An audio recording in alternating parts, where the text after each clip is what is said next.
교회 안에 침투한 거짓 교사들.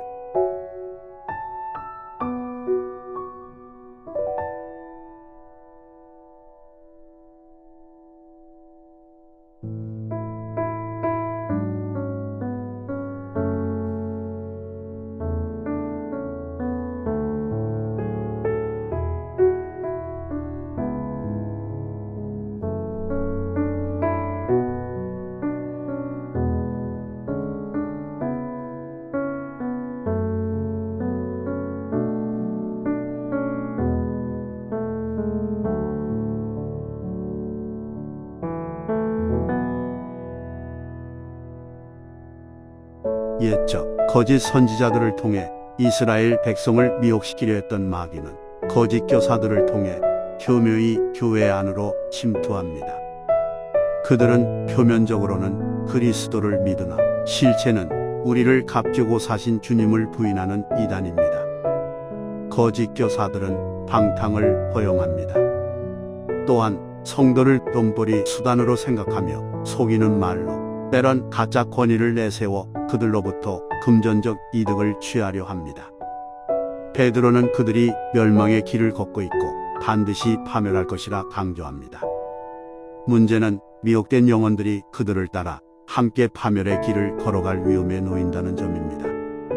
그들로 인해 그리스도의 진리가 세상에서 비방을 받는다는 점입니다.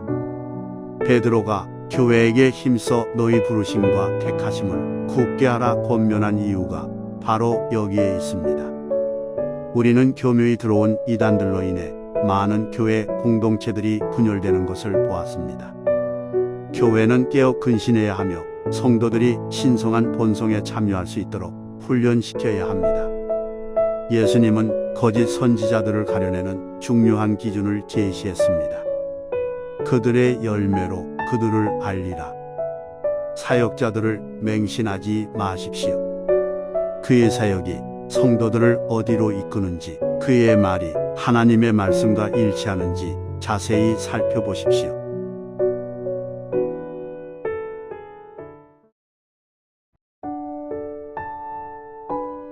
거짓 교사들의 파멸.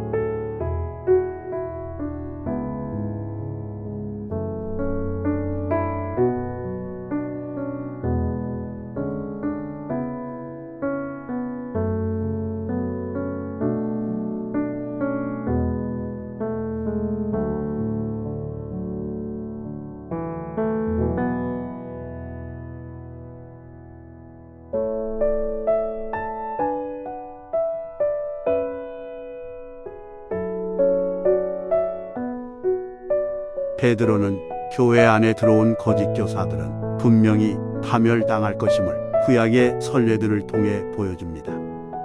탐욕 때문에 자기의 자리를 이탈해 성적 질서를 어긴 타락한 천사들은 심판을 받았습니다. 온 세상에 죄가 관영해 더 이상 견딜 수 없을 때 하나님은 경건한 노아와 그의 가족을 제외한 모든 인류를 심판하셨습니다.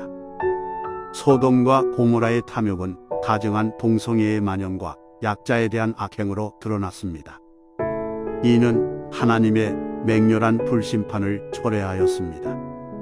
거짓 교사들 역시 탐욕으로 인해 하나님의 말씀이라는 자리를 떠나 자기 멋대로 말씀을 해석하여 성도들을 탐욕과 방탕으로 이끌었습니다. 탐욕과 불경건, 방탕이 하나님의 심판을 초래했다면 거짓 교사들의 결말 역시도 하나님의 맹렬한 심판으로 파멸하게 될 것입니다. 베드로는 거짓 교사의 미혹으로부터 자신을 지키는 방법을 이미 알려주었습니다. 신성한 성품에 참여하며 하나님의 부르심을 굳세게 지키는 것입니다.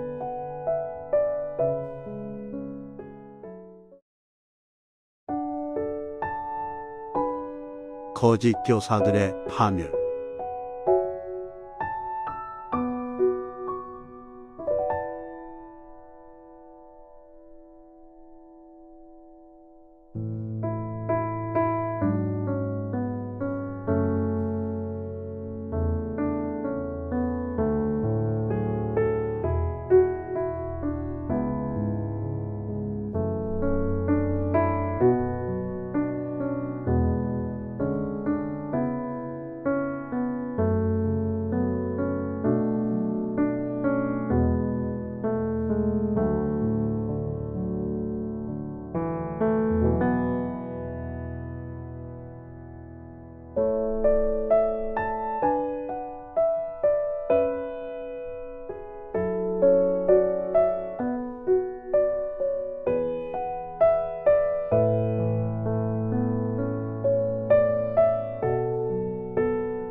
구약의 사건들을 선례로 들며 베드로는 거짓 교사들이 반드시 파멸할 것을 강조하였습니다.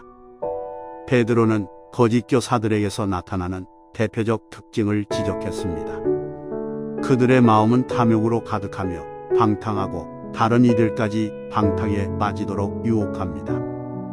여기에 베드로는 한 가지를 더 지적합니다. 11절 말씀은 모세의 시체에 관한 천사장 미가엘과 마귀의 변론을 가리킵니다. 미가엘은 자신이 판단하지 않고 그 권한을 하나님께 맡깁니다. 더 큰 힘과 능력을 가진 천사장도 마귀에 대해 함부로 비방과 고발을 하지 않는데 거짓 교사들은 자기의 분수도 모르고 함부로 영적 존재들을 비방할 만큼 교만합니다.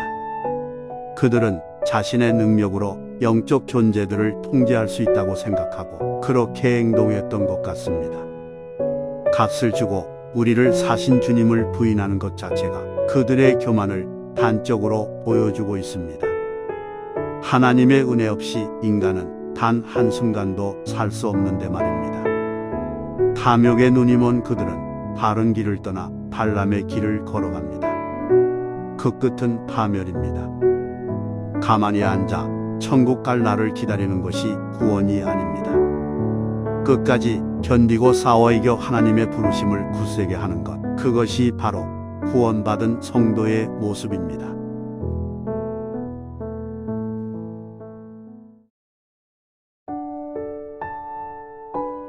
탐심이 바로 우상 숭배입니다.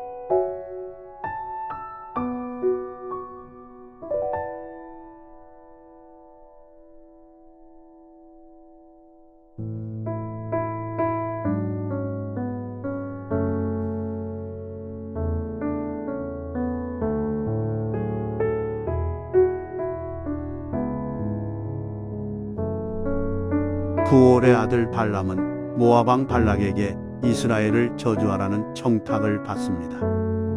그는 여호와 하나님께 여쭈었고 거절을 당했습니다. 그러나 그는 탐심이 가득한 자였습니다. 하나님께서 말씀하셨다면 더 물어볼 필요가 없습니다. 여호와께 반복해서 묻는 그의 태도는 하나님에 대한 경외가 아니라 어떻게든 모압의 호의를 받고 싶은 탐욕적인 모습입니다. 그의 마음은 하나님이 아닌 탐심의 지배를 받고 있었습니다. 거짓 교사들 역시 방탕에 머물고 성도들에게서 돈을 뜯어내기 위해 하나님의 말씀을 자의적으로 해석하여 거짓 가르침을 전했습니다. 탐심이 그들의 우상이 되었습니다. 탐심으로 인해 여호와 하나님의 말씀을 어기고 저주를 내리려 가는 길에는 칼을 든 여호와의 사자가 서 있었습니다. 그가 걸어가는 길은 심판과 파멸의 길입니다. 탐심에 빠져 하나님 말씀을 왜곡해 성도들을 미혹에 넘어뜨리는 거짓 교사들의 가는 길의 끝에는 하나님의 심판으로 인한 파멸이 기다리고 있습니다. 예수님은 우리에게 탐심에 대해 경고하셨습니다. 너희가 하나님과 재물을 겸하여 섬기지 못하느니라. 탐심 앞에 얼마나 많은 하나님의 사람들이 넘어졌는지 모릅니다. 탐심에 넘어지지 않도록 마음을 지키십시오.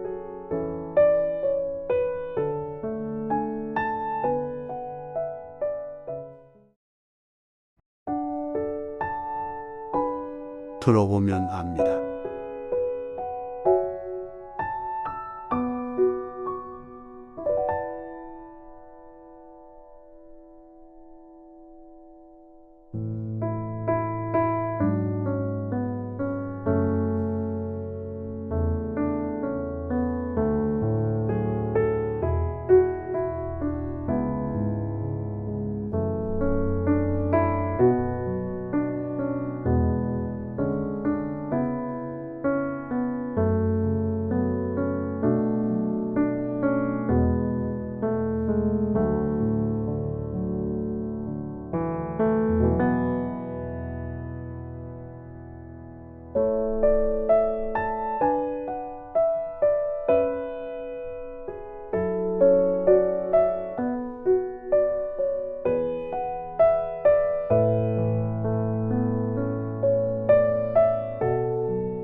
거짓 교사들은 물없는 샘이며 광풍에 밀려가는 안개와도 같습니다.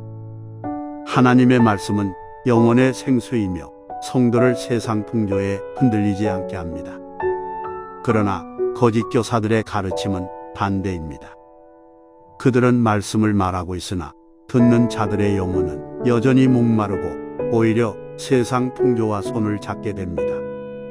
그들은 말씀을 곡해하여 그리스도께서 주신 자유로 음란을 정당화하려 했습니다. 거짓 교사들의 가르침은 철저히 세속적입니다. 불신자들과 어울려도 전혀 어색하지 않은 소위 세상과 잘 통하는 교인들을 양산합니다. 복음 전파를 위한답시고 불신자들이 불편해할 말씀을 내버리는 신앙인들은 스스로가 더 고상한 신앙을 가지고 있다고 생각합니다. 세속적으로 살면서 자신이 그리스도께서 주신 자유를 충분히 누리는 믿음 좋은 자로 생각합니다. 그러나 그들은 복음으로 세상을 이긴 자들이 아니라 세상의 진 자입니다. 거짓 교사들은 처음부터 신실했던 그리스도인들이 아닙니다. 하나님의 부르심은 후회가 없기 때문입니다. 구원받은 성도가 다시 타락할 리는 없습니다.